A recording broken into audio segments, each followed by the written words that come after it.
ભરૂચ લોકસભા બેઠકના ઉમેદવાર ભાજપના ઉમેદવાર મનસુખ વસાવા અને આમ આદમીના ઉમેદવાર ચેતર વસાવા એકબીજા પાસે આક્ષેપ અને પ્રતિ આક્ષેપ કરી રહ્યા છે। ઇન્ડિયા અલાયન્સ ગઠબંધનમાં જ્યારથી ભરૂચ લોકસભા બેઠક ઉમેદવાર તરીકે ચેતર વસાવા અને ભાજપ ઉમેદવાર તરીકે સતત 7મી વખત મનસુખ વસાવા નામની જાહેરાત થયા બાદ બંને વસાવા બંધુઓ એકબીજા સાથે આક્ષેપ પ્રતિ આક્ષેપ કરી રહી છે। ત્યારે ભાજપના ઉમેદવાર સાંસદ મનસુખ વસાવાએ પુનઃ એક વખત ચેતર વસાવાનું નામ લીધા વગર પ્રહારો કર્યા હતા, જેમાં તેમણે હોળીના બહાને કોન્ટ્રાક્ટરો અને અધિકારીઓ ઉપર પાસે પૈસા ઉઘરાવતા હોવા આક્ષેપ કર્યા હતા। મનસુખ વસાવાએ કરેલા આક્ષેપોથી રાજકારણ ગરમાયું હતું। આ બાબતે ચેતર વસાવાએ પલટવારમાં ચેતર વસાવાને મનસુખ વસાવા અને ભાજપ પાર્ટી પર ભ્રષ્ટાચાર અને નર્મદા જિલ્લામાંથી કમલમ બનાવવામાં 50 લાખ ઉઘરાવવામાં આવ્યા હોવાના આક્ષેપ કર્યા હતા। ત્યારે હાલમાં ચાલી રહેલા ચૂંટણીમાં માહોલમાં બંને તરફી મળતી પ્રતિક્રિયાઓ રાજકીય માહોલમાં ગરમાવો લાવી રહી છે।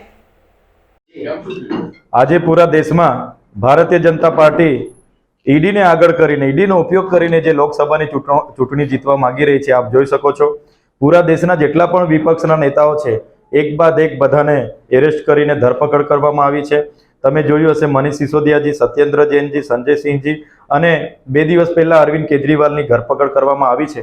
માત્ર ને માત્ર એ પ્રચાર નહીં કરી શકે, લોકસભામાં પ્રવાસ નહીં કરી શકે, એને ધ્યાને રાખીને ચૂંટણીની આચારસંહિતા હોવા છતાં એમની ધરપકડ કરવામાં આવી છે, જેને અમે સખત શબ્દોમાં વખોડીએ છીએ।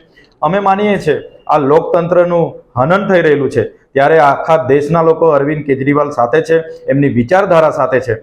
2 વર્ષના સમય દરમિયાન ઈડીની એટલી બધી તપાસો થઈ, રેડો થઈ, એમના 500 જેટલા અધિકારીઓ તપાસ કરી, આજ દિન સુધી જે લીકર કૌભાંડની વાત કરવામાં આવે છે, 1 પણ રૂપિયો ભ્રષ્ટાચારનો મળ્યો નથી।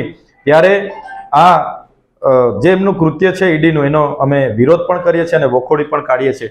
માત્ર ને માત્ર ડરાવી ધમકાવીને જે રાઘવ મગુંડાજી હતા એની અને પી શરદ રેડ્ડીજી હતા, એમના નિવેદનો અને એમને સાક્ષી બનાવીને અરવિંદ કેજરીવાલજીની ધરપકડ કરવામાં આવી છે। પણ આજે એમને ધરપકડ કરવામાં આવશે, પણ એમની વિચારધારા આજે આખા દેશમાં છે। અમે ઇન્ડિયા ગઠબંધનના જેટલા પણ ઉમેદવારો હશે ગુજરાતમાં અને દેશમાં, એને જીતાડવા માટે અપીલ કરીએ છીએ અને પૂરા દેશના લોકો આ જોઈ રહેલા છે। અને આજે આવનાર દિવસમાં જે પણ લોકસભાની ચૂંટણી છે એમાં આનો જવાબ લોકો એ ભાજપાને આપશે એવું હું માની રહ્યો છું।